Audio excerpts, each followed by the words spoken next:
place is Switzerland. The time, early spring, 1978. An unusual team of people makes its way to a secret rendezvous. Their goal, a tiny mountain village named Schmidrutti. Head of the team is Lee Elders. Based in Phoenix, Arizona, he runs a company called Intercept that deals in industrial counter-espionage. Britt Elders, his wife and partner in Intercept, specializes in electronics. The third member of the team, also a partner and longtime associate, is Tom Welsh. They were brought here by Wendell Stevens, retired Air Force colonel and for over 20 years one of the world's leading UFO investigators. Their mission? To check out one of the most remarkable UFO cases ever reported. One that has been called alternately too good to be true, the hoax of the century, or the start of a new age for humankind. Steve, how long has this case been going on? Since 1975. How many sightings or experiences has this man had? Well, he's had over 30 that I've heard of so far. What makes the case so special in your mind? Why bring us all the way up here from Arizona? Man, up to now we've been dealing with just the tip of the iceberg. There's a mountain of evidence here. There's other witnesses, there's lots of photographs, there's recorded sounds, there's landing tracks, a lot of things in this case. Bigger than any case I ever saw before. How far are we from Zurich? About 35 miles, 35 kilometers, I think. Man, I've never seen so many switchbacks in my life. This is remote. Stevens leads them over a circuitous route, winding through back roads and stopping often along the way.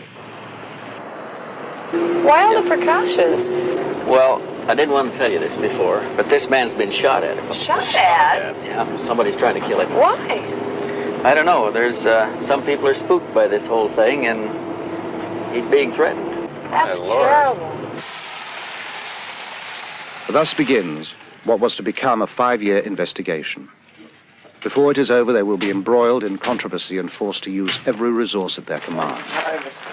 Sorry, Billy. Okay. Yeah, I brought my friend's been telling you about. This is Britt Elders. Hi. Good to meet you. Lee Elders. His name is Edward Meier. He is called Billy, an old nickname that sprang from his fondness for heroes of the American West. Buffalo Bill, Wild Bill, and Billy the Kid. He is a farmer. He claims he has been in contact with beings from another world. He also claims to have proof of these contacts. Mr. Meier, when did the experiences begin? The contact begins on January 28, 1975 in Hinwil. Mm-hmm. How did it happen? What made you go outside into the forest? I got something like a very nice voice in my head. I heard something to leave the house, to go out and to take a photo camera with me. So I left my house, and then when I was far upside from the village, I heard a singing noise in the sky, and when I was looking up there, I have seen a disc. This disc was flying over the clouds, and then it came to the point where I was staying with my motorcycle. Then slowly it came lower and lower and set it down between the white trees and the forest there behind. Mm-hmm. Meier later photographs the impressions left by the disc's tripod landing gear. The grass has been pressed and swirled in a counterclockwise direction. Even a year later, the grass has not sprung back, but Meier notes that the impressions swarm with insect life. Then I have seen a person who came out of the disc. Person came out? Yeah. And when the person came out of the left side of the trees there, I have seen that it is a woman. Mr. Meier, what did they look like? She looks like a human from this earth. Like you, like I, like human beings from this earth. You call us extraterrestrials, and you attribute to us superhuman powers. But we are like you. We too are still far removed from perfection and must evolve constantly, just like yourselves. After the first words, we turned and was going to the tree here. You walked over here? Yeah. How tall was she, Billy? It's about 1 meter and 70 centimeter. About like that? Show a little bit. About like my size. Ah. Yeah. And then she sits chest here and I here. Sit down. Ah. And you sat here and talked to her? Yeah. Then we was talking here for about 1 hour or 1 hour and a quarter, something like that. Did she give you a name? What did you call her? Yeah, she told me her name is Semyase. Semyase. Yeah. Billy, what kind of feeling did you have sitting here under this tree with a woman who just landed in a spacecraft? I wasn't afraid about these things. I was afraid about the army only, because they have a station somewhere there behind the forest. But I wasn't afraid about the disc. Where do they come from, Mr. Meier? They shall be coming from the star picture of the Pleiades. The Pleiades, a bright star cluster some 500 light-years from Earth. Although the cluster consists of hundreds of stars, 7 stand out clearly to the naked eye. The Greeks call them the nymphs of heaven. We call them the 7 sisters. What was going through your mind? What did you want to talk about? You see, my head was full of questions, but the most of the time she was telling me, and I hadn't many chances to ask her something. Several times we have tried to establish contact with Earth humans, but usually those selected were not willing. They were afraid others would consider them liars, or mad, or would try to destroy them. You see, the first she told me I shall get the most best pictures of UFOs, what's ever happened on Earth. And the second thing, I shall go out to tell the truth to the human on Earth,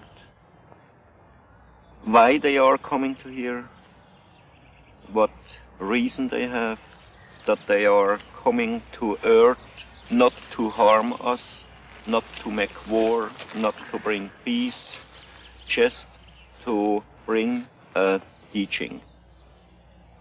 Why are they interested in us, a society thousands of years behind them in technological development? According to Meier, we share common ancestors. Their forefathers were our forefathers. We are, in a sense, family. This is the place, Bergerumlikon, where I took that picture. Show us how you took the picture, Billy. Oh, Meier takes the team to other contact sites and demonstrates how he operates his cameras. I have here a small wheel to turn the film, and I can get the picture. Where was the ship exactly when you took it that day? You see, there is standing Wendell. Yes. It was about that place.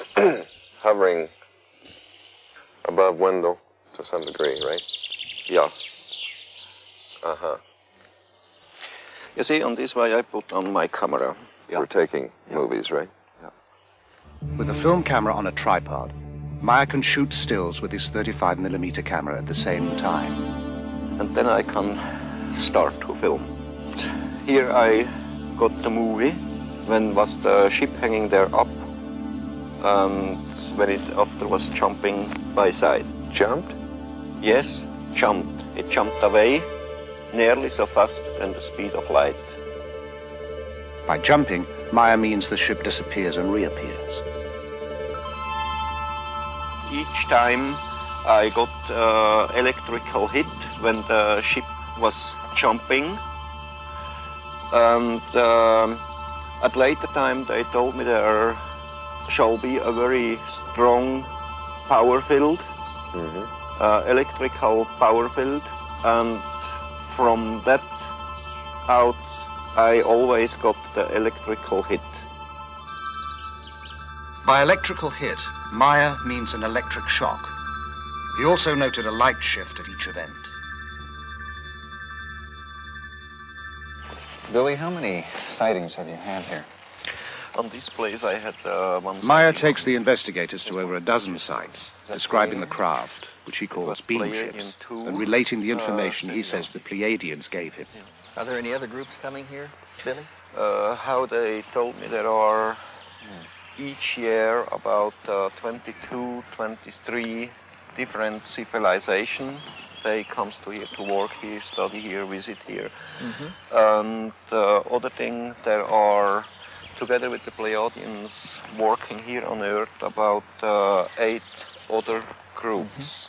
But they not belongs directly to the Pleiadian civilizations. But they work together with the Pleiadians. They work together with the Pleiadians. So there's an association of some kind between the Pleiadians and some others that are also... Yeah, exactly. Yeah. Well, how long have they been coming here? For the past 13,500 years about. 13,000? Yeah. And here we are on the place now where I got the movie picture. You see here, you see there the road, and on the middle of the distance to the road was the ship hanging in the air and bubbling in a very strong wind.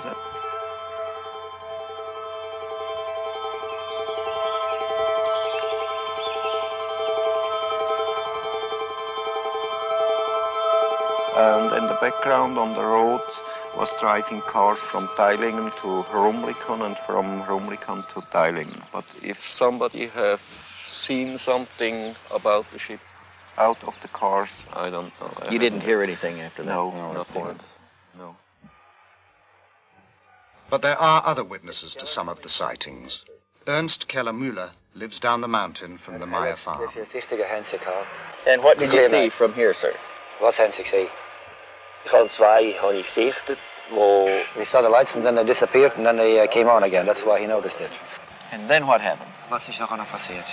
Dann hat sich das, was abgeleuchtet hat, hat sich dann leicht abgesenkt, ein Stück weit. That one that had the light going below also went down. Went down to the ground? Not all the way to the ground, but the other ones stayed in the same place and this one went further down.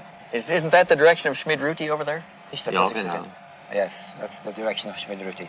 Have you ever heard of anything going on over there in the Schmid-Ruti area? A couple of days later he called Schmid-Ruti to find out. Did you know Mr. Meier at that time? And Sie dort Herr Meier gekend? Nein. And then behind us the forest, it was a little light. Bernadette Brandt, a computer programmer. So? And it jumps like a ball. Like it bounced? Like a ball. It goes up and down and up and down. Did it get bigger? When it goes up, no, the same greatness. When it goes up, it was white, and when it goes down, it was red. The nearest thing to a government official in the area is the postman in the village of Schmid-Ruti. Have you seen any of the photographs yourself? Ich habe etwa 2, 3. Only 2 or 3. Do you believe them? Ja, ich weiß es nicht. Ich kann nicht. He says he can't imagine how you can take a picture like this. He is the kind of a guy who only believes what he sees himself. Jakob Bertschinger works the farm with Meier. Okay, he saw the light ball going away from here, from him, within that 45-degree angle. 45-degree angle? That's right. And he can't tell how far it was. It was very difficult to say. But then it stood still, that ball of light, and changed direction, came directly towards him with an unbelievable speed. My name is Elsie Moser. I'm living in Niederglatt. I am a school teacher. The first time when I saw it, it was up here. I saw it with about 7 other people. Were you frightened? No, not at all. I was thinking, oh, well, okay, now I have seen one. Guido Moosbrugger is not a neighbor. He lives about 2 hours away in Austria. He heard about the Meier experiences and came to see for himself. Have you ever had any experience with Billy in connection with these things that are going on here? Yes, I have seen a few demonstrations myself, especially at night, and was present at the landing site during one landing, and I saw other things. A lot of things happened in those 6 years. You have seen things with your own eyes. Did you ever photograph anything? I was allowed 2 times to photograph at night. As we sat inside the car, we saw all of a sudden to the north, above the meadow, out of nowhere, a fire-red disc, about as large as a headlight. And then what happened? And then it suddenly disappeared.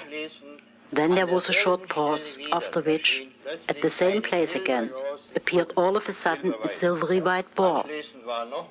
Then there was another pause, and then the same ball appeared again. It flew toward us, got larger and larger, then shrunk, collapsed, and then, like magic, it was gone. And best of all, it looked like a shower of sparks. In all, over 30 other witnesses corroborate Meier's testimony. The contacts continue at a furious pace, sometimes 2 or 3 a week. Meier claims to have had over 130 meetings. He has taken hundreds of photographs and has over 3,000 pages of notes. For a long time, we've had an urge to contact someone who sincerely wants to be helpful in our mission. Here and there, we open such contacts with inhabitants of different worlds, but only when they have developed enough to become rational, thinking beings. Then we prepare them for the thought that they are not the only rational, thinking beings in the universe. Britt questions Calliope, Meier's wife, whose nickname is Poppy. Poppy, how long have you and Billy been married? Now, 16 years. And you were married in Greece? Yes. Uh-huh. What did you think when Billy first told you about these experiences? Her English shaky, Poppy reverts to German. Ja. Ein bisschen schwierig am Anfang gewesen. It was difficult at the beginning. Weil because she never knows anything about this case. Oh, she didn't know? No. When did she find out? She says Billy takes a long time that her tell her something from the UFO. And then how did you feel about it? Beunruhigt einerseits, weil and she was thinking why this happened all to me. Billy shows her every time the picture that he takes, and so she was knowing about from the picture from the UFO. But she was very critical about this case and asked him some questions about all this case, and it was very difficult for Bobby. Were there times when you had just had it up to here and you couldn't take any more? She never was thinking to leaving this whole case, but she was crying and fighting against Billy and against the whole case. At one point, Poppy admits, she was so fed up she burned half the photographs. Today the feeling is other because she knows very well about the whole case and things about the Pleiadians, and this is very important for her. Listen here.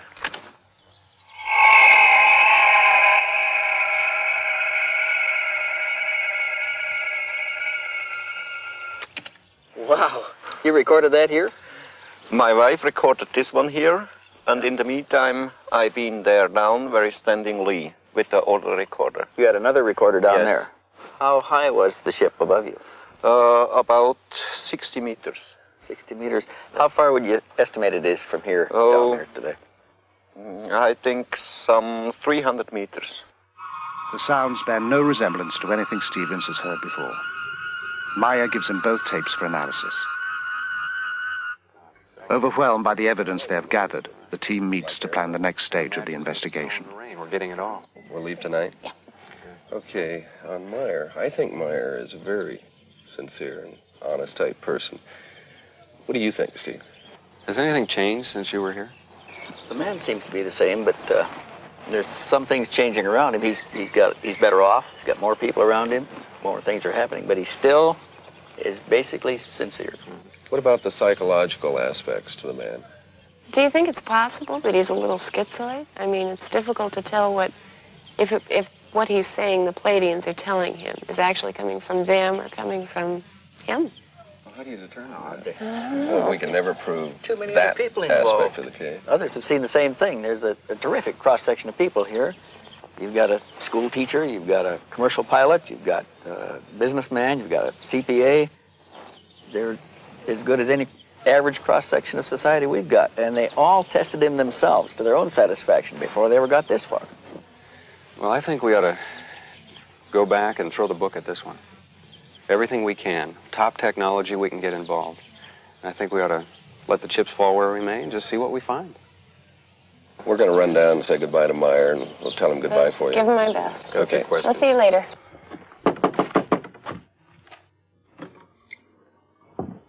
They've done what they can here. Meier has turned over all his material, but he has one more surprise in store. So we want to thank you for all your time and trouble. Oh, yeah. Okay, just a moment, wait. I have here something. Here. What's this? Metal samples. Metal samples? Yeah. Where did you get these? I got it from Symbiose, and she brought them from Era. Are they extraterrestrial? Yeah. Metal samples. The kind of hard evidence Stevens had hoped for.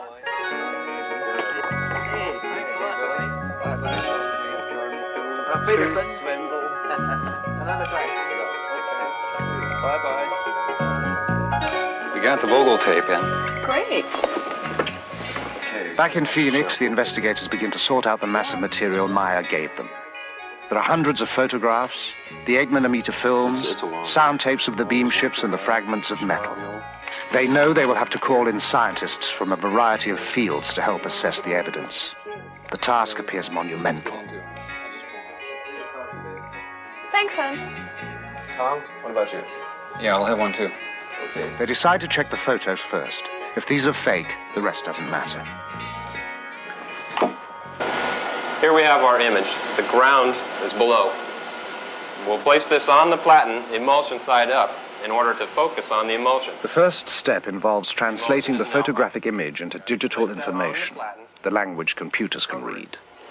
We can start this machine from the point which it is at now and scan 500 lines, 500 points per line, at a very small aperture, and watch the result of this scan being placed, digital information, keep in mind, onto a display. All right, over here on our display, we can observe what the densitometer is doing. This microdensitometer is the same one used to help analyze the photos beamed back from space by the U.S. Pioneer mission. And tell it that we want to go 5 microns between each pixel. It will be digitizing a ½ centimeter square, scanning the first lines. The digital information will be sent on for an analysis that will take weeks to complete. Meanwhile, Welch and the elders decide to learn what they can of the history of UFO experiences. But can you give us some more background on this phenomenon? What is this all about? Well, it's not a new thing, Lee. This thing's been going on for a long time. How many sightings have there been? One of the researchers calculated that there may be as many as 70,000 reports in a year, worldwide. Is there anything these sightings have in common? Okay, there are some common things, commonly reported. First of all, they're always accidental. UFO pictures, up to this point at least, are accidental. They happen once, and they're gone. Is there anywhere that they show up more than other areas? Here's some stuff here that began way back. These are documented cases. Some of these are even classics. Photographs. Here's one from Argentina. But this whole thing is full of them. This one is full of them. That's full of them. All of those are full of such cases. In Stevens' files are over 3,500 photographs of UFOs, some from early in this century. Most were single sightings, some observed by several people at the same time. In Perry, Ohio, the whole town watched a UFO at twilight for 30 minutes. In Brazil, a Navy photographer took a series of photos of a UFO flying over his vessel. Observers at NASA have spotted UFOs at our space launches. Tientsin, China. Woonsocket, Rhode Island, Norway. Corsica, Japan, New Jersey. These are among the sightings that are reported. No one can guess how many go unreported. They're pretty much all over the world. I don't think you could pick out a single place and say that there are more UFO sightings there than any other place. It's a worldwide phenomena, and primitives as well as advanced societies all view them and they see the same things. What's the public's reaction been to all of this? Well, there was a poll made about 3 years ago, I think, where they asked the question, I think the question was, how many people believe that UFOs exist? And this has been a progressive thing. It's been growing. And the last one showed something like 65% of the American population believes that UFOs exist. Why don't they contact our national leaders and land someplace like on the White House lawn? I'm not sure that national leaders haven't been contacted. There is some indication that various world leaders, even church leaders, have been contacted. Mary, do you have that file that we had on spectrographic analysis that we did? Oh, yeah, Tom, it's As right the investigation continues, results from the testing begin to come in to the Intercept office in Phoenix.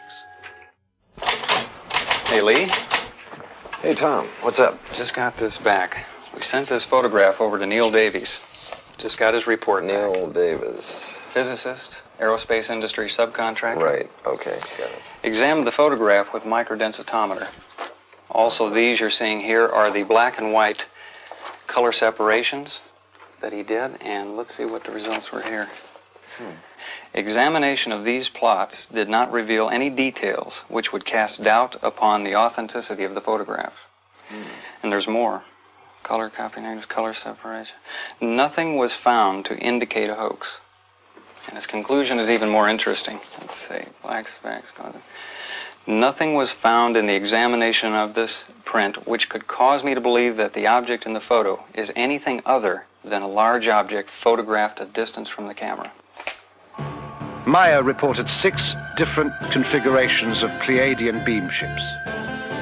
Davis analyzed what the investigators designated as Variation 2. Variation 3 now goes to computer analyst Jim Dilatoso. This is the new picture that we digitized last week using the microdensitometer. We transferred it over to floppy disk here.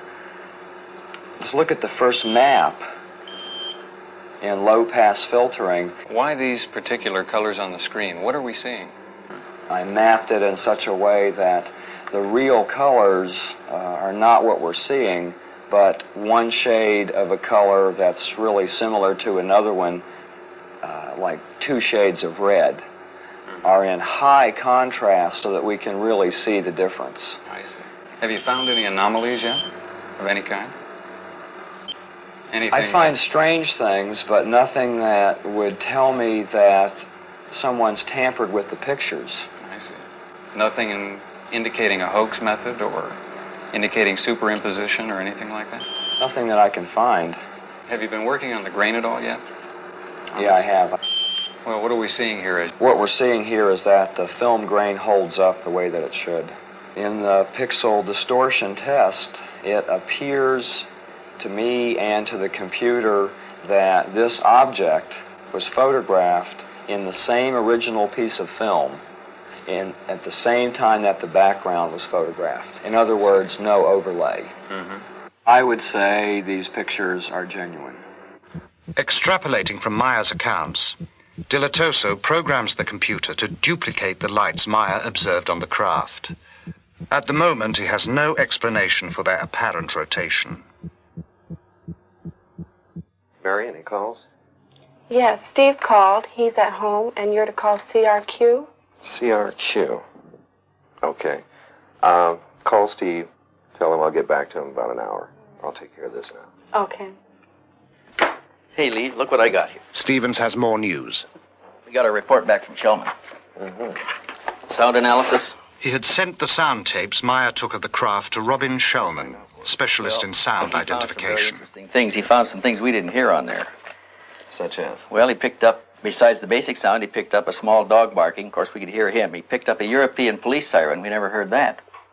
He picked up a crow cawing. Wait a minute, how in the hell does he pick all this stuff up? How does he determine the sound? They've got a sound bank back there that they match sounds in. They can identify known sounds. Okay, on this sound bank of his, anything there to match it? Do we have He said he can't match the basic sound. He can match all of the other sounds on the tape, but he can't match the sound of the object itself, the emitted sound. Now look at this. He's concluded up to this point that the machine must have been built for a specialized application. Recognizing the sounds from such a machine may be difficult. Also, later, Shellman will theorize from the sounds what those specialized applications might be. About 4 hertz. Picked an area here that, next, Stevens takes the metal fragments to be examined under the electronic spectrometer to determine their components. Typical-looking area in the sample. Preliminary examination of the metal has been done in Switzerland.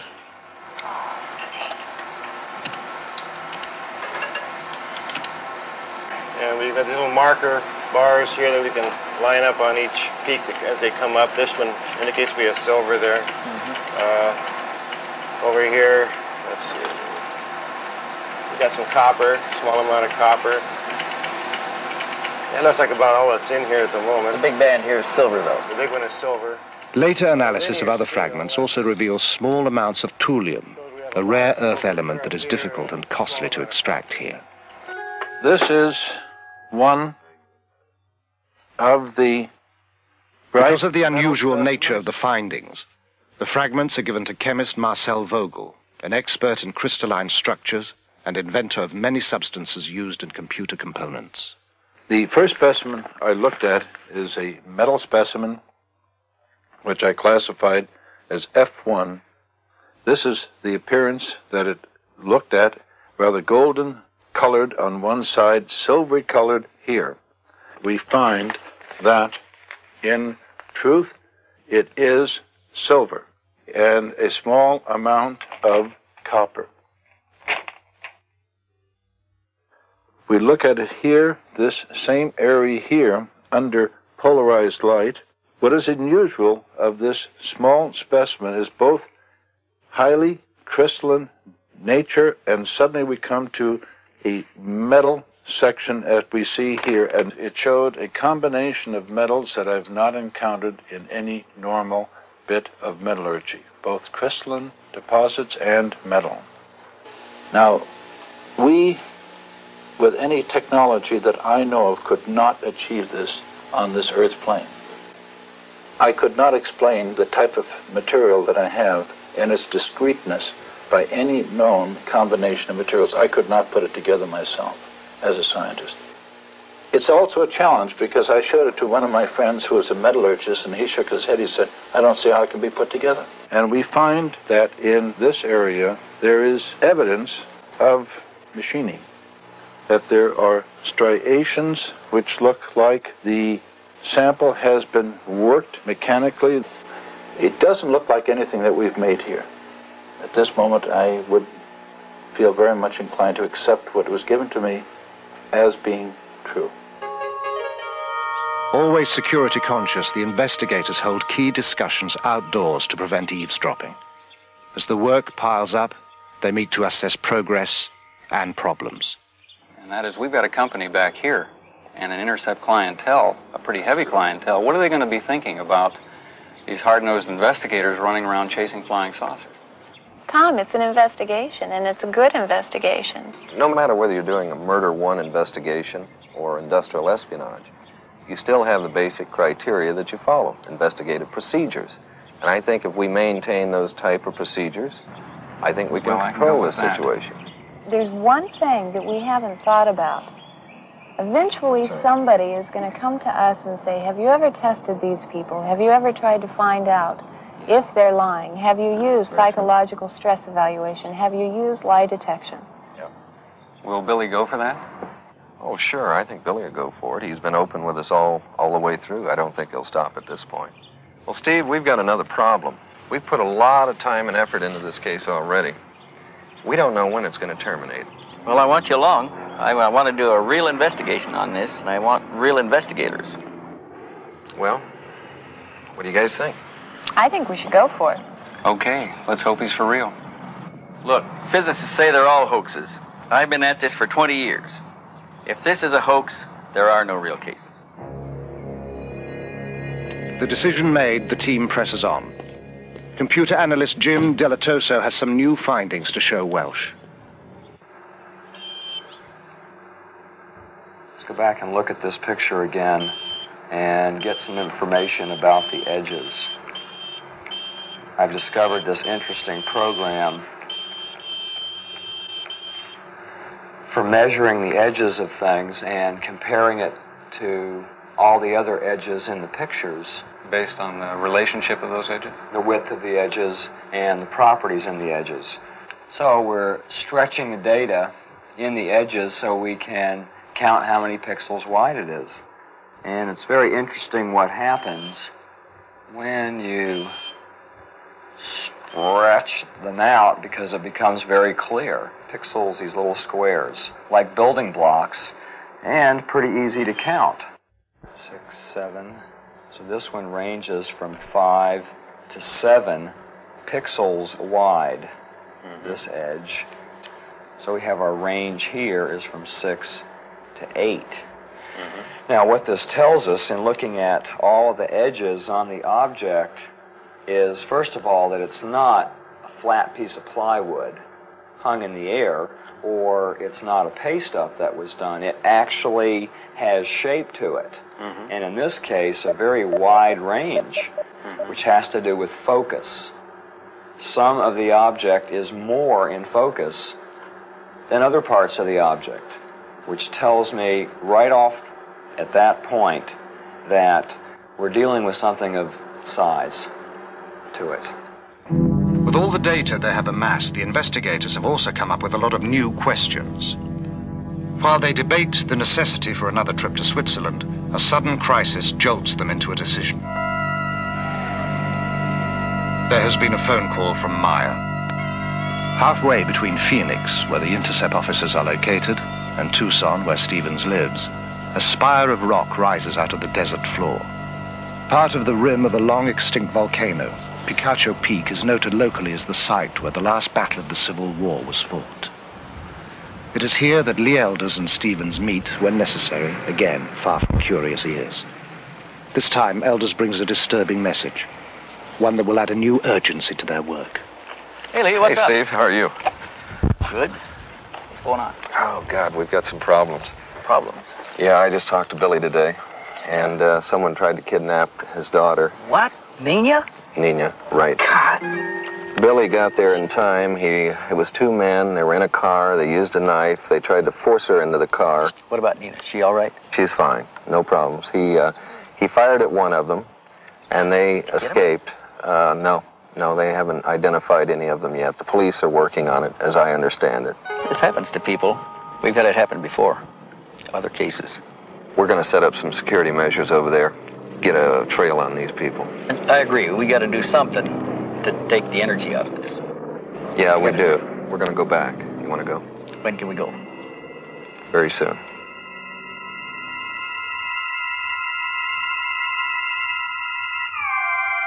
Hey, amigo, any phantoms up there?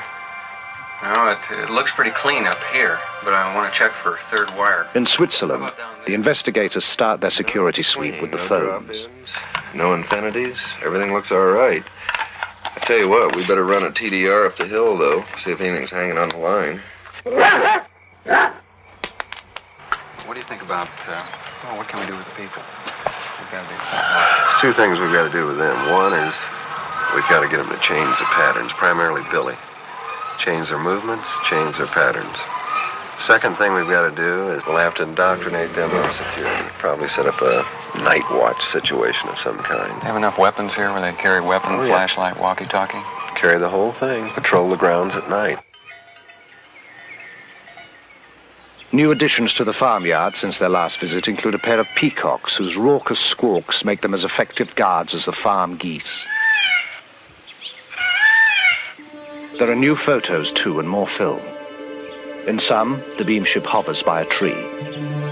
Meier says they use trees as a kind of magnetic ground. Two or more ships in the same shot are almost unheard of in UFO photos. Meier has dozens of such pictures.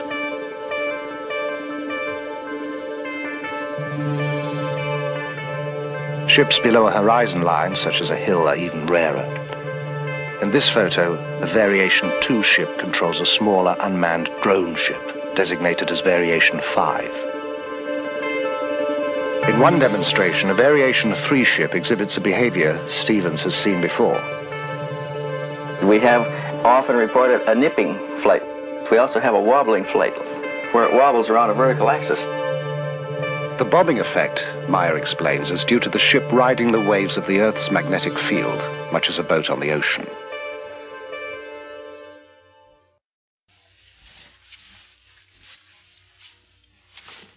When Meier is about to have a contact, he receives a cooling sensation on his forehead. The communication is telepathic. He prepares carefully. He is usually taken aboard the beam ships, but is unable to describe their interiors very well. There are no words, he says. Apparently, they are totally unfamiliar.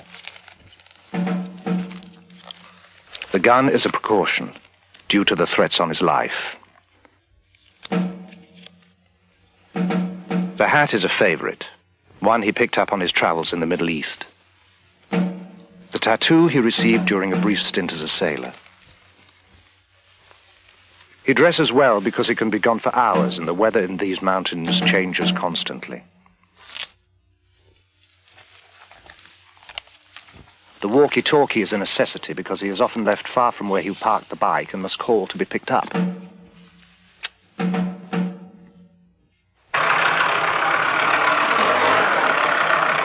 Meier feels the Pleiadians can communicate with him because his vibrations, the natural frequencies of his mind, are compatible with theirs.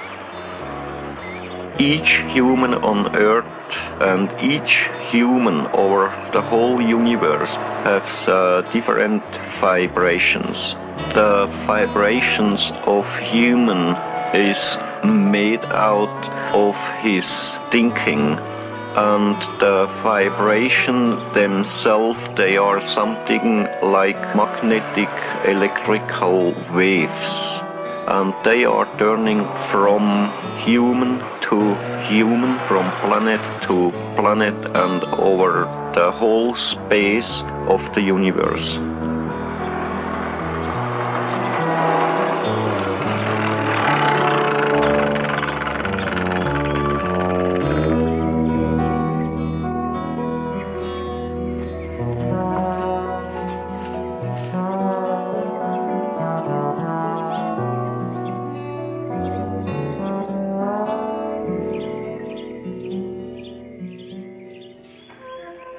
When entering your terrestrial state, we must make an adjustment in our vibrational patterns.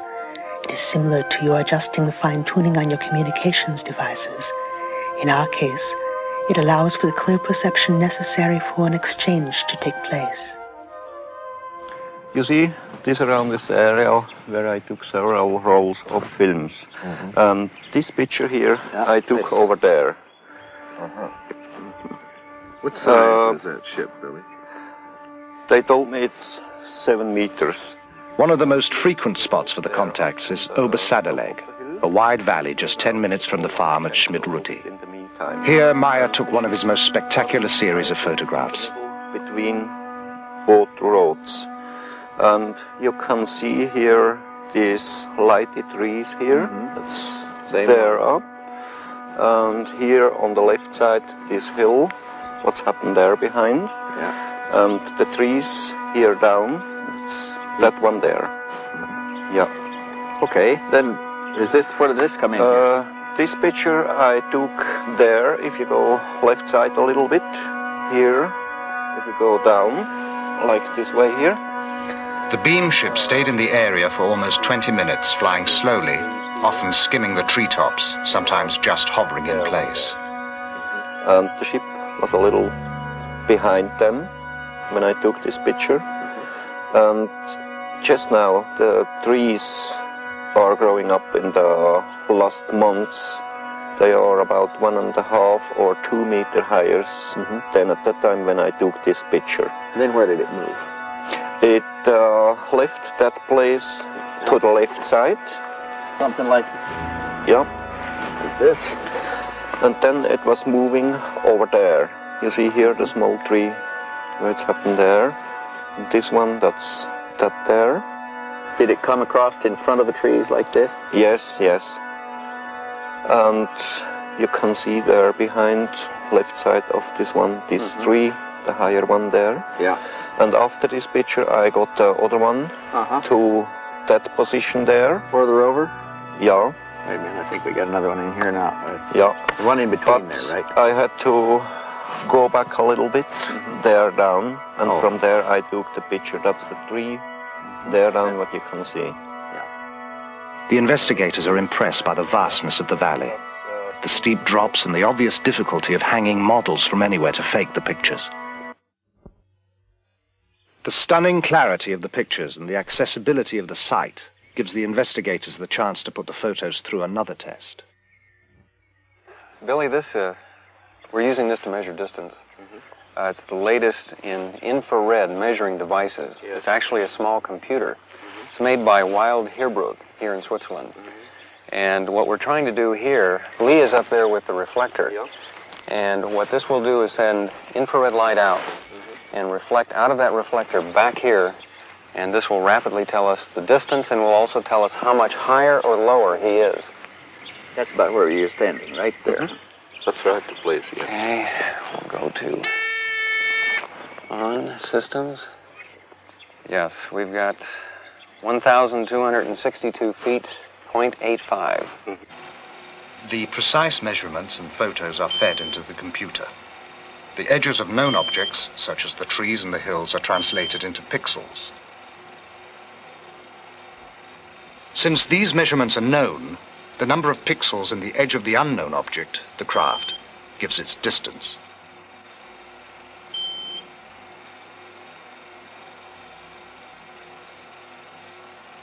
The beam ship is determined to be just where Meier said it was. Simple triangulation then gives its size, 7 meters, or about 21 feet in diameter. Billy, how many sightings? By now, the investigators have made over a dozen trips to Switzerland. The case takes up more and more of their time and taxes their ingenuity. Each test leads to another, and every result is double and triple checked. To test the possibility that the Meier photographs were made using small-scale models suspended by transparent monofilament, the investigators bring with them a detailed model of a beam ship they identify as Variation 2. While Welsh flies the model on a hilltop above the farmhouse, Meier and Stephen snap several rolls of film. The camera Meier is using is the same one with which he took all the other pictures. The results are impressive. To the naked eye, some of the photos appear genuine. Those photographs, they're interesting. They look pretty good. Pretty good. I saw one difference in them, and that was that those models look white.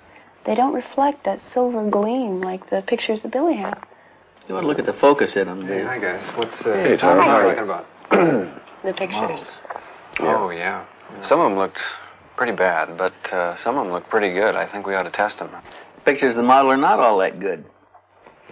In the pictures where he focused on the model, the horizon is out of focus. Where he focused on the horizon, the model is out. Well, not all of them, Steve. I mean, some of these photographs come out very, very good. We should put them in there for comparative testing under computer analysis. We've got to have that comparison. Frankly, this could be a scam. So when we look at models, there's a variety of things that are different than when we look at photographs of these objects. Load in some colors first. That object right there is solid. It's one solid color. There's very little contour in it compared to other objects that are in the photograph, like the trees and things that we have color mapped in the background to be high contrast colors. And I've blown them up so we can look at the edges as pixels. So we're going from the brown object to the horizon. It takes 2 pixels. I mean, you can count it with your finger. You don't even need a computer. Why is that important? What does it mean? There's no contour to the object. Remember when we looked at the other photographs that were taken by Meier, the width of the edges ranged from 4 to 9. Point of the story. This is a small model. It's easy to tell small models. We tested that fighter sequence, and that came out pretty good.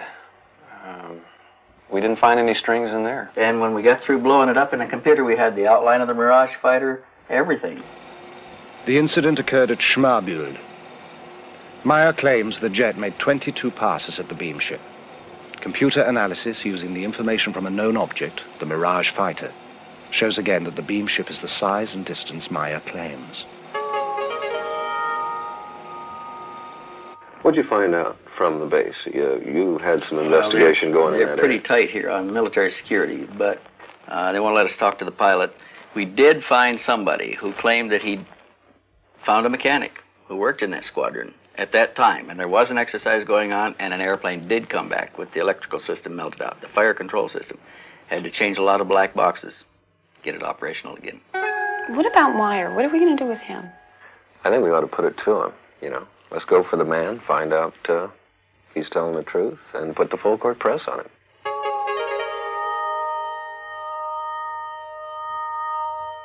How do they contact you, Billy? How do you know to go out and meet him? Yeah, that's a simple way. If I hear the order in my head to go to a contact, then I leave the house or just the place where I stay at the moment, and then they will guide me to the place where they pick up me. Well, let me ask a question. Why you? You see, and I can work together with them because I understand to close up my earth body vibrations. See, Billy's explained to me before that they perceive in Earth humanity all the vibrations of lust, envy, greed, avarice, all of the things that make us dense, and it gives us a heavy vibration that they react to as a bad smell. In fact, he's even mentioned that they call it the auric stench of Earth humanity, and it's discomforting to them. It gives them problems. It makes them sick.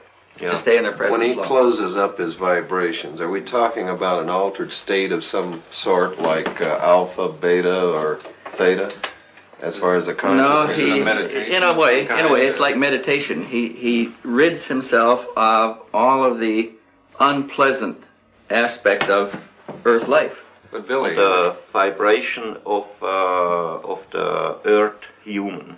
You say they're advanced technologically. How far ahead of us advanced are they? They are about 3,500 years in their experiences about technology, far out from our level. And they study us because we represent an earlier stage of their own evolution. Yeah. You know, they had war, they had trouble together, they was fighting together, and they needed a very, very long time to get peace under themselves. They made a very interesting observation at one point. They said that if we could now concentrate Earth's energies and resources, we could achieve all that they can do now in about 300 years of our time. Yeah.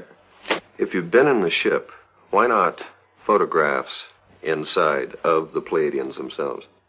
It's impossible to make it because there are powers inside. They always break the film.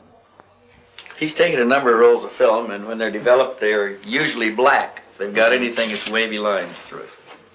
So I lose it so 100 of films. Why are they here now, and what do they want? You see, they don't come here to harm us. They don't come to start trouble here or war or to overtake the earth in their ruling. They just see us here as their little brothers or something like that. And they want to bring the real teaching of the natural life and of the spiritual belonging, spiritual teaching, spiritual life, and all this. But they must want something from us. They just want nothing. Nothing. You see, for the human on Earth, it's impossible to believe this, but that's really the truth. They just want nothing from the humans on Earth. The session goes on for hours. To every question, Meier has an answer. The investigators are unable to shake him or to find flaws in his story. In Phoenix, Dilatoso comes up with a startling new discovery. We're getting into a really interesting area in these pictures. We don't really have to test every picture anymore to see if it's a real picture or not. We can't find anything that tells us it's a hoax, so let's start looking for things that are interesting from picture to picture. Look at the color here. It seems to contour to the shape of the craft. Have you seen this in a lot of the other photographs? In the Meier case.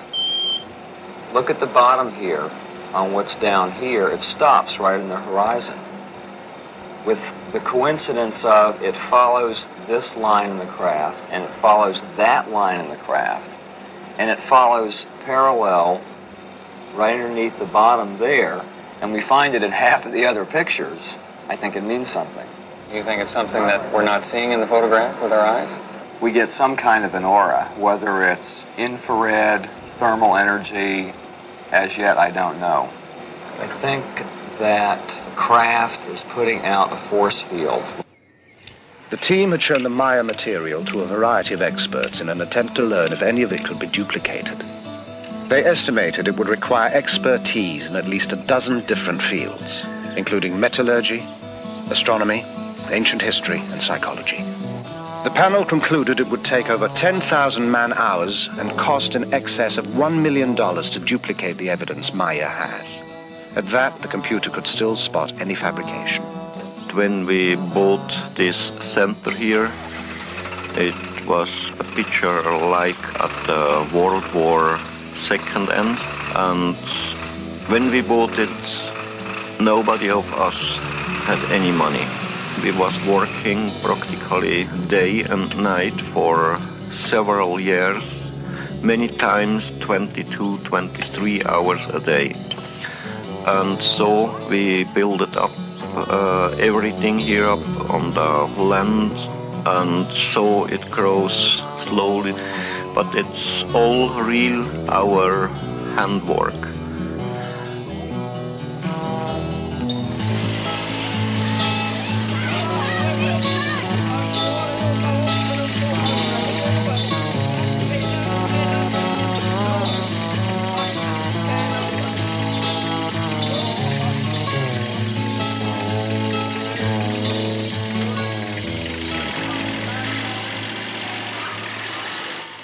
This is a psychological stress evaluation test, better known as PSE.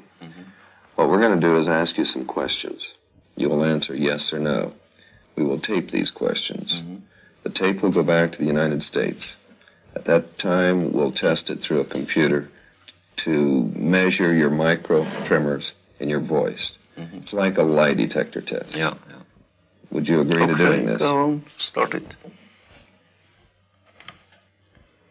Okay, first question. Is your name Edward Meier? Yes. Could you speak a little louder, please? Yes. Are you wearing a shirt? Yes. Do you live in Switzerland? Yes. Have you taken photographs of Palladian spacecraft? Yes. Do you ride your moped? Yes. Do you receive your mail at Schmidt-Rudy? Yes. Did you fake the photographs taken at Ober-Sadeleg with a model suspended... No. Wait till the answer, or wait till the question is finished. Suspended by a string? No. Let's do that one more time, okay? Wait till I finish. Do you live in Switzerland? Yes. The tape is taken back to be analyzed by Bob Phelan, a former criminal investigator with the Sheriff's Department of Colorado and a specialist in lie detection. Was also a yes answer. Number 3, do you live in Switzerland? Yes, he lives in Switzerland. There's enough stress here to indicate that probably isn't where he prefers to live, or he's lived someplace else. Question 4 was the first relevant question you asked him. is, have you taken the photographs of spacecraft? His answer was yes.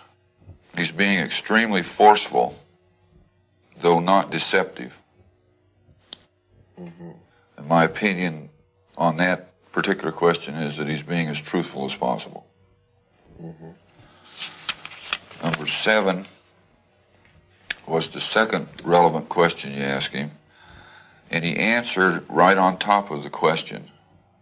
And the person asking the question had asked him to answer the question again, and then he asked the question again. The stress levels between the two diminished the second time that the question was asked, which is not indicative of deception, because stress builds in a deceptive pattern. It doesn't diminish. If it was a deceptive answer, the stress would then increase, not decrease. Now, something was extremely interesting to me was the 8th question you asked him on, do you drink coffee? And for some reason, he's more stressful on the statement about coffee than he is about the picture of the spacecraft. Yeah, that makes sense, because about 3 days before we tested Meier, he promised his wife he'd stop drinking coffee, but we noticed he'd been sneaking a few occasionally. Okay, that could probably be to account for it then. Phelan reviews the tape several times. He can find no evidence of deception in the statements about Meier's experiences. Much of Meier's film has been lost or stolen, but the remaining sequences are, as promised, the most astonishing ever released. In one demonstration, the beam ship flies around a tree, which can be seen to sway in the backwash.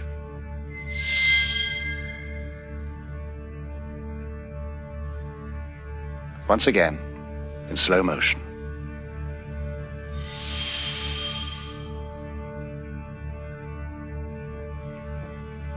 Even slower.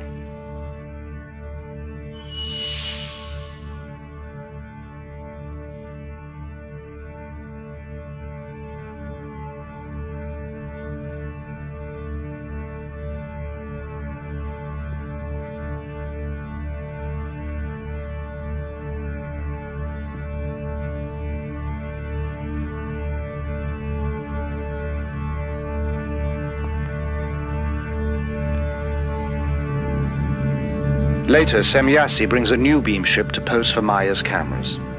A variation quite unlike anything he has seen before.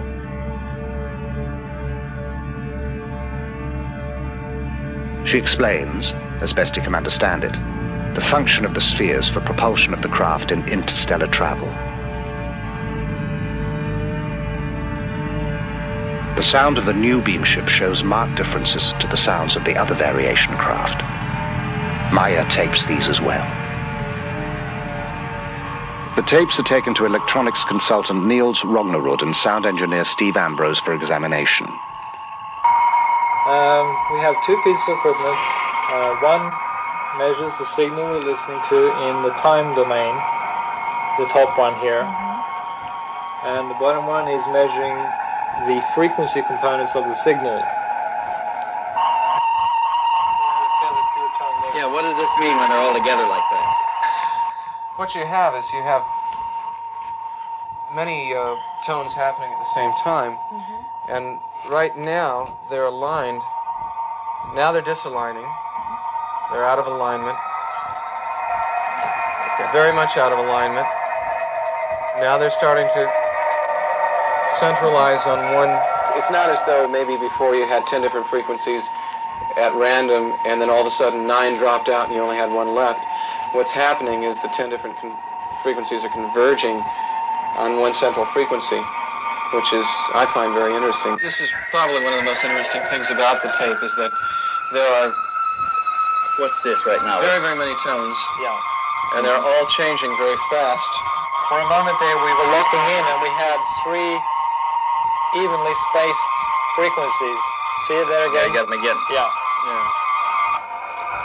Niels, would it be possible to recreate this sound? To be honest with you, I personally don't think so. There are not synthesizers on the market that have oscillators that change that randomly. Even if you got 9 or 10 of them going, they wouldn't change from those peaks that quickly. So a significant thing is this rate of change. Well, and besides, if you were going to create a noise for a spaceship, you'd be hard put to come up with something as original as this. There's another alignment there. Okay, Lee, what we can do here is... Intrigued by the findings, Lee Elders takes the tape to Robin Shellman, who has studied the sounds of the earlier craft. We're showing this throbbing, modulating beat that we hear on the tape. This beat, or modulation, occurs at these frequency peaks. Each one of these peaks is a discrete frequency. If you wanted to give a visual display, let's say we're talking a motor. Could be a motor, a shaft of a motor with 4 magnetic poles or coils around this shaft.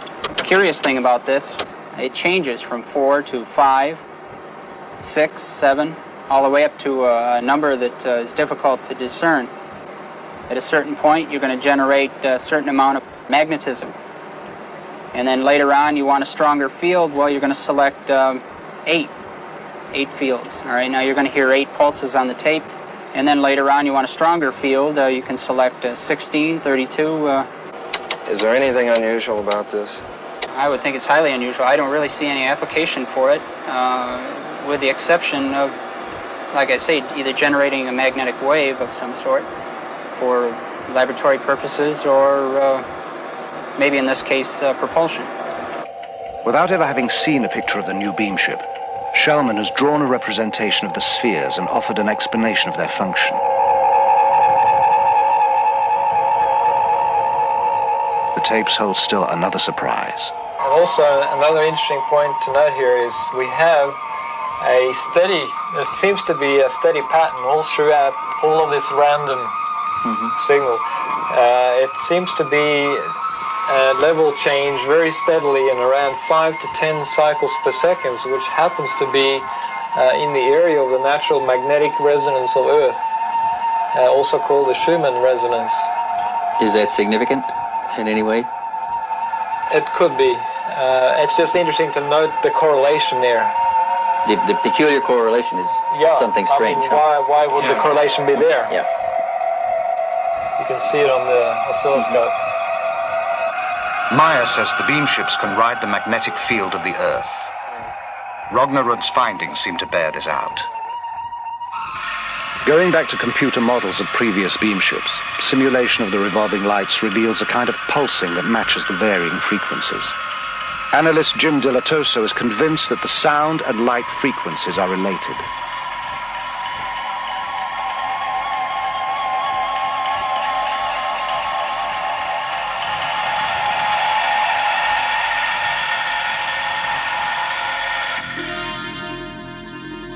The phenomena might also explain the ability of the beam ships to suddenly disappear from sight and just as suddenly reappear.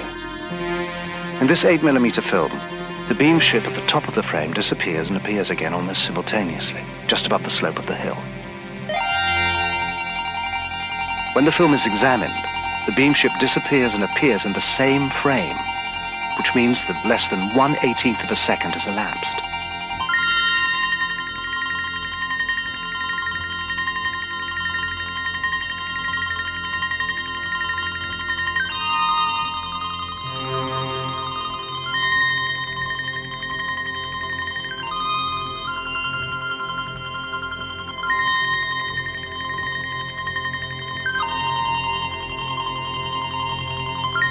In order to complete their background research, the elders visit Scotland to talk with John McVeigh, a member of the Royal Society of Astronomers, and a published authority on the structure of the universe and the possibility of interstellar travel.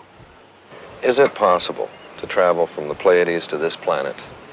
I think the only way any intelligent beings and living beings could possibly reach here the influence of the sun from the Pleiades would be by some unconventional means.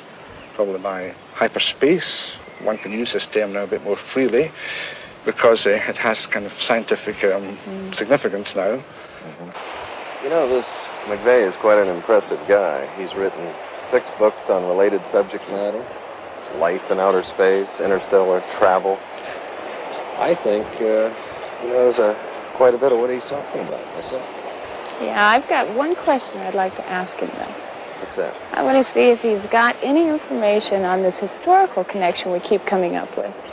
Because we found it everywhere from the Incas to the Aztecs to the Greeks to the Romans to Egypt, everywhere. Possibly he's come across something in his research. Well, the Pleiades are very well known. In fact, they're a very ancient group. They're mentioned, in fact, in the Bible, in the book of Job. I can't just give you chapter and verse, but they are a very old group. And they've been used by many ancient civilizations to signify the approach of autumn, winter. Hippocrates recorded that summer begins with their rising and winter with their setting, and Greek temples are aligned to these events. The Great Pyramids of Egypt are also aligned to the Pleiades. To some African nations, they are known as the 7 goddesses. In China, they are called the 7 maidens, and they are the 7 beneficent spirits of the Hindu Vedas. Curiously, in all these separate cultures, they are always referred to in the female. The Pleiadians told Meier they used females for their first contacts because they appeared less aggressive to early man. The Mayans celebrated the moment when the Pleiades reached their zenith as the most important event in their calendar. Pre-Incan peoples believed their gods came down from the Pleiades, and on the mysterious plains of Nazca, Peru, the Thunderbird marks the plaza of the Pleiades.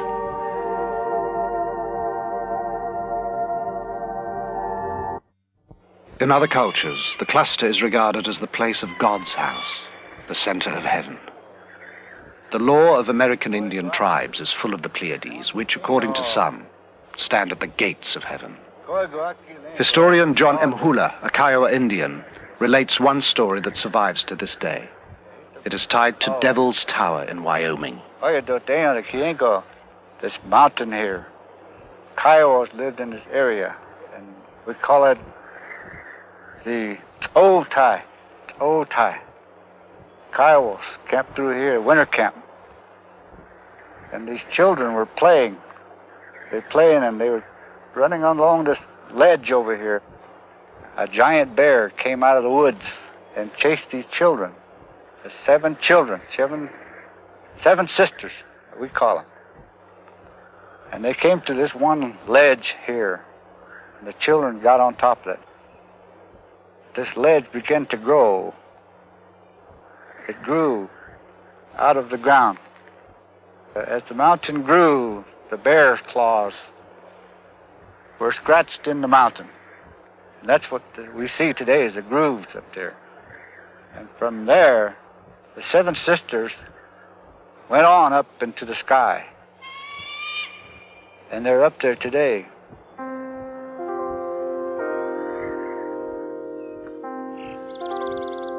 The Pleiadians today, they wasn't created and born on the Pleiadian planets. They came out of the planets of the system Lyra and Vega. But they was not created there because their forebears came from some other planets and other galaxy somewhere into space. Those space travelers who were the ancestors of Earth races came from star systems differing from yours in many respects. When these ancestors came to your planet too, there were already humans developing here. Since in the universe there exist many different colored peoples, races developed here that were able to adapt to the conditions in different parts of Earth. We can see also we not are the baddest races in the universe. How many sects go to tell and to say that the most bad thing what's happened over all the universe shall be the human being on Earth. It isn't true. There is trouble here, and there is trouble somewhere else into the space on other planets too.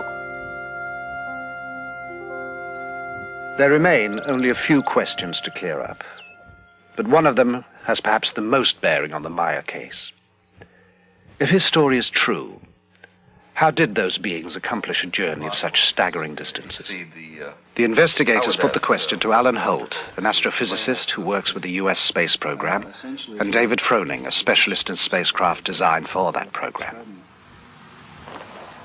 Gentlemen, is faster than light travel possible today in our technology, or is this still just theory? There have been physicists that have been so bold and brave as to actually postulate the existence of particles that travel faster than the speed of light. And they have called these entities tachyons. And they have shown that the existence of such faster than light entities may not violate known laws of physics. I've worked on a kind of a field theory approach, which is basically an extension. I like to view it as an extension of Einstein's last work on a unified field theory. I really think that everything is pointing to a breakthrough that will make possible faster than light travel. Now, not all physicists will agree with that. How would it work? So I've represented here hyperspace currents by these blue and red lines. Down in here would be space and time. So space and time is what we're aware of and what we deal with in everyday life. But there could exist a higher dimensional space, a hyperspace, that we can interact with by certain configurations of electromagnetic energy patterns. So the concept here would be you start out with a certain pattern. Generally, you're tied in with the Earth's gravitational field and its hyperspace currents, but there's a low connection with perhaps a distant star. As you change the pattern, the connection with the Earth's gravitational field and its hyperspace currents decreases, and the connection with the distant star's pattern increases. And so, in effect, you're being pushed away from the Earth's gravitational field and pulled in to a gravitational field of a distant star. I had some artists do some work here showing a spacecraft leaving our solar system and going out of space and time. This red line represents the division between space and time and hyperspace. And the spacecraft, based on the propulsion concept I proposed, would use a field resonance effect to effectively jump into hyperspace, disappearing from space and time in our solar system, and then reappearing at a distant star. Mr. Froning, you showed me a diagram that you had worked up that's very similar to this, that describes a hyperspace leap in some fashion also. It's remarkable how similar they are. What I've tried to symbolize by this diagram is, first of all, the familiar space-time plane of existence shown here in blue of our physical world. At the journey's start, some distance is traveled and some time taken getting out of the solar system is shown by the curved line at the left.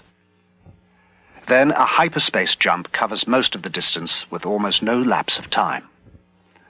Some time is taken again decelerating to the target, the curved line on the right. So this line here is very similar to the red line Alan has on his chart. That's right. Mm-hmm. That's right. This line he shows here is almost the same as the jump I show here. Yeah. What shape would such ships have to be to make such a trip? I initially came up with this design, with a central circular symmetrical shape. This top figure shows the field resonance system in its space-time jump mode, where it initially rises up to a certain point, and as it rises up, as the pattern gets closer to the resonance point, the colors can change, showing a higher energy flow. And you do get an effect in this concept that is very similar to what is observed in some UFO sightings. Okay. Dave, concerning the Pleiades, they're about 500 light years away from our planet. What would you estimate the time in this form of travel? We're talking about on the order of eight-hour transit times between the Earth and the system, such as the Pleiades star cluster. Mm-hmm. Wow. According to Meier, the Pleiadians make the trip in something over 7 hours. Meier also says that the Pleiadian beam ship's use of the magnetic field of the Earth is something our scientists are close to being able to accomplish as well.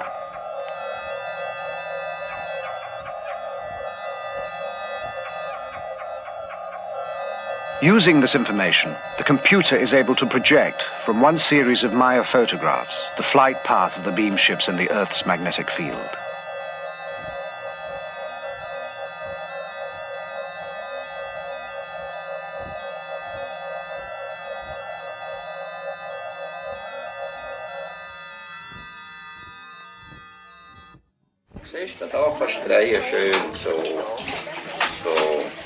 While the contacts continue, life on the farm proceeds at an even more hectic pace. To help free Meier, volunteers take on a lot of the routine work. But their very presence, their questions, even their enthusiasm create as much strain as they relieve.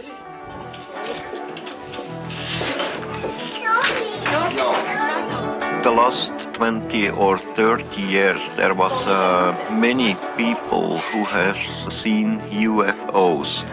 There are many people around the world who likes sensation only.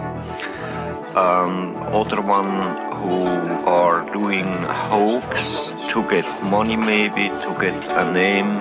But there are really many contacts and many people who have seen UFOs. Between his work for the Pleiadians and the demand for his attention on the farm, Meier finds little respite. For moments of precious solitude, he retreats to the land he knows. Above everything stands one force alone. We call it the creation. It regulates the laws over all, the life and death of everything in the universe, because it is everything in the universe. Real spirituality comes from the understanding of the laws of nature, the natural working of cause and effect, each contributing to and sharing with all. When you indulge in ritual and ceremony, real spirit pines away until it is gone. A spiritually developed being acknowledges creation in all things, from the largest to the smallest. Following this way, fears and doubts vanish like rain before the sun. The story is by now a sensation in the European press. Every major magazine features Meier and his photos. Television coverage from as far away as Japan spreads the message to a public hungry for even more information. The quiet farm is suddenly a mecca, inundated with visitors eager to meet Meier, see the photos, hear his experiences firsthand. Papula, ta mig exo. Åter mig in exo, mi lär mig upp this.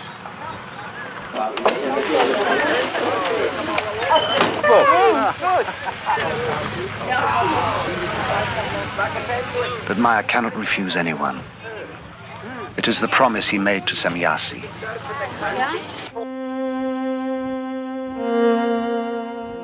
You have whole organizations which investigate our beam ships, but they have little material which is really authentic. However, the authorities already know much about our existence, but they continue to deny the fact of our existence, or even the fact of their research. They want only to rule the cosmos, but they are not even able to create on Earth peace among themselves.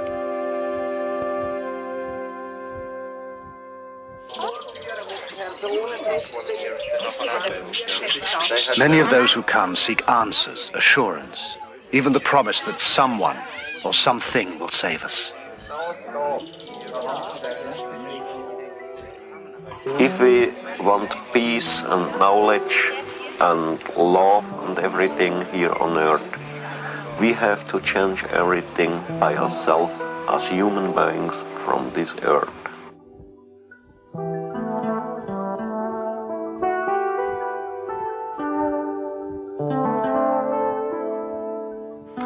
And you are... Despite a severe language barrier on both sides, Britt Elders has grown close to the Meier children.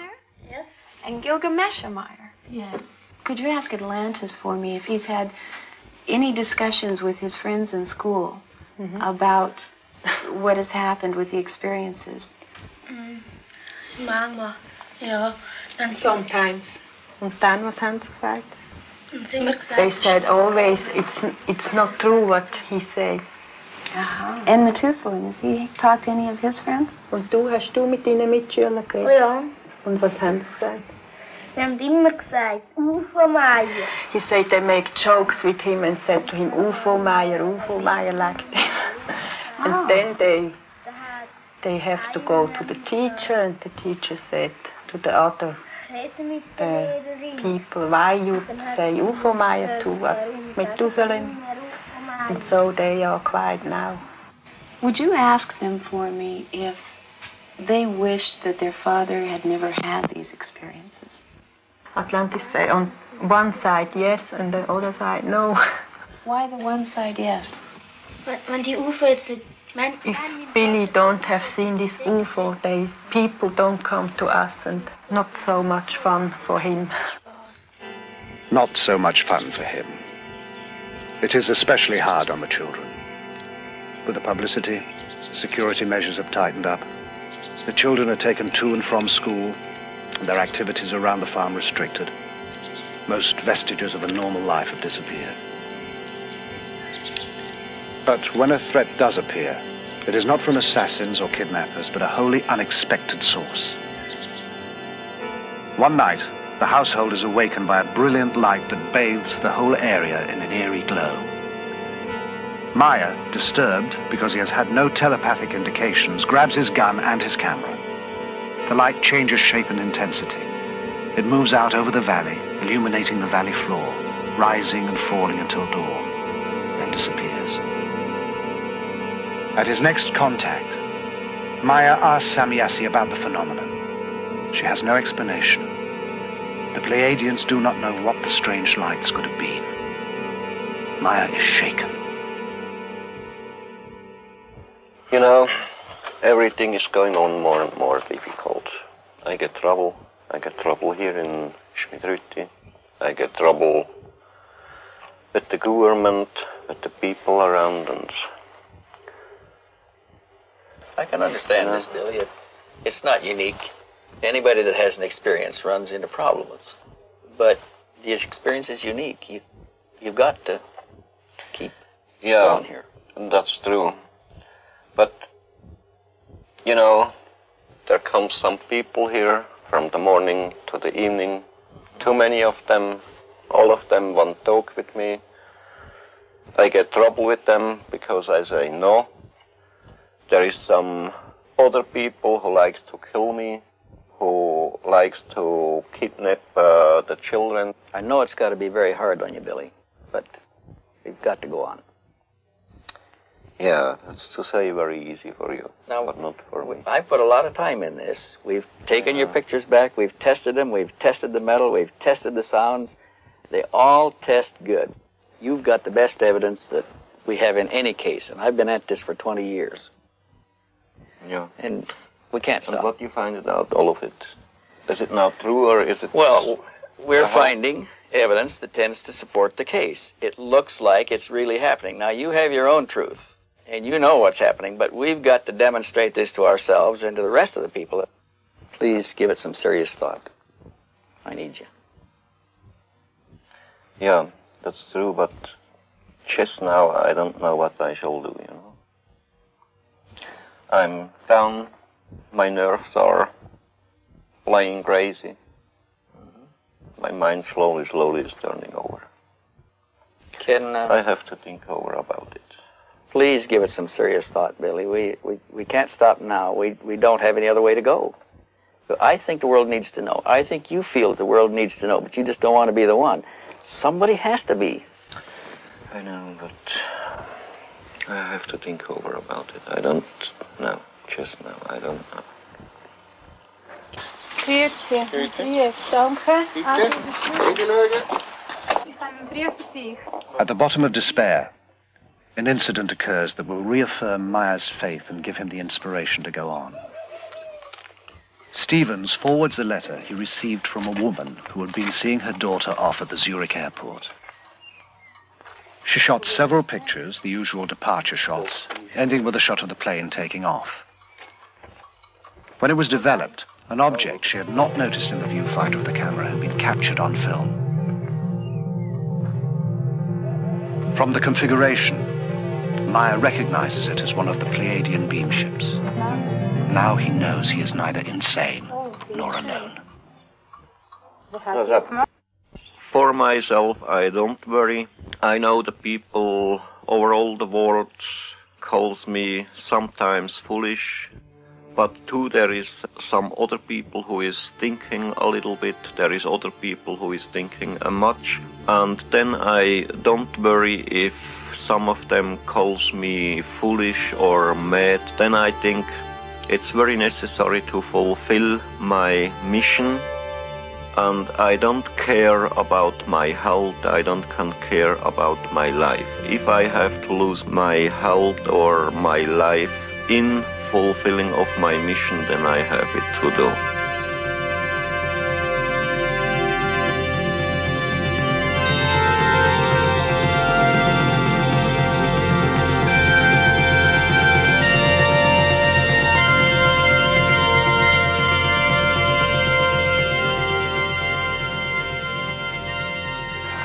What you think, babe? Oh, I was just trying to figure out how many times we've been here between the four of us. We've been here a total of almost 20 trips. Wow. 265 days. That's collectively between all four of us. And we're still searching. But I don't think there's much more we can do in the investigation end of it. I think it's pretty tight. I agree with you. I think we've reached our limit as far as an investigation is concerned. I think maybe now what we should think about doing is telling other people what we've done in the investigation and what we've found. Try to take some of the stigma off of it. I think we should talk about it and let everybody make their own decisions. Yeah. Ready to go home? Just about. Okay, wir sind heute also zusammengekommen, weil ich Bericht bekommen habe vom Lee. The investigators are anxious to release their findings. Meier realizes this will expose the group at the farm to even greater pressures.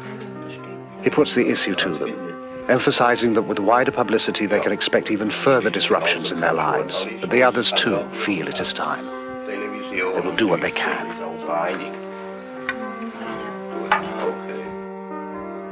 Why here?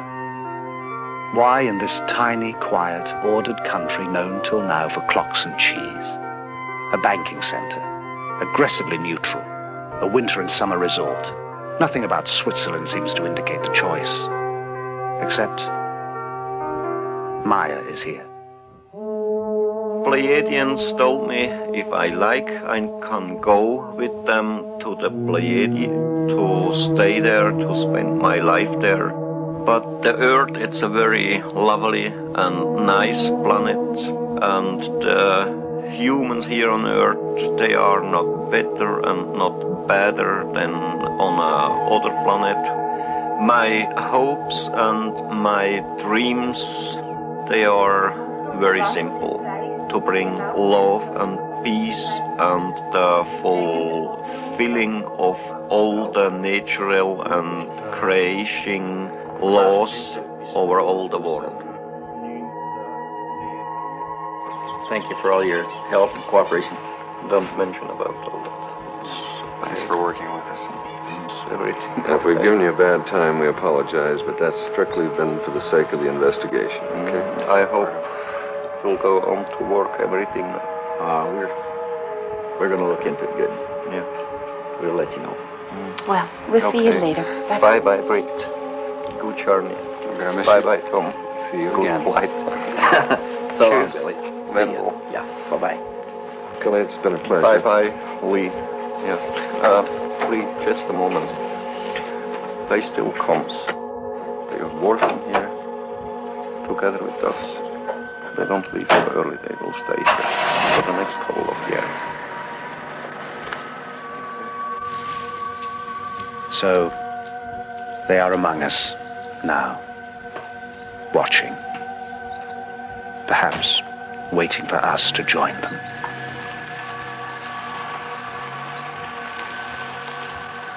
We are not superior beings, nor are we missionaries, but we feel duty-bound to the humans of Earth to tell them the only thing limiting the progress of the Earth human is the Earth human himself.